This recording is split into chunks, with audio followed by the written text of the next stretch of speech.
Hi, I'm Jed from GDK Veneering. These are just some of the veneers for a Jaguar Mark IX set, and you can see there's still veneers missing. I haven't cut the crossbanding yet, but all these veneers have been cut out of A-grade veneer, all by hand with a scalpel.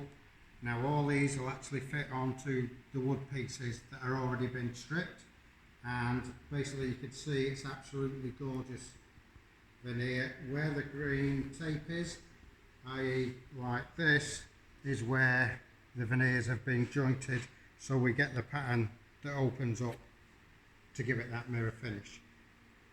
The picnic trays in the back, even them have all been jointed because that's how it was originally done. Obviously you can see the tape, but if we flick it over you can see the pattern there matches both sides. So on both sides of the doors it's all going to match and follow on. Like I said, a lot more to do on this set. Jaguar Mark IX. Please click like, share and tell your friends, and keep following us on YouTube and everywhere else. Thank you very much for watching. Bye bye.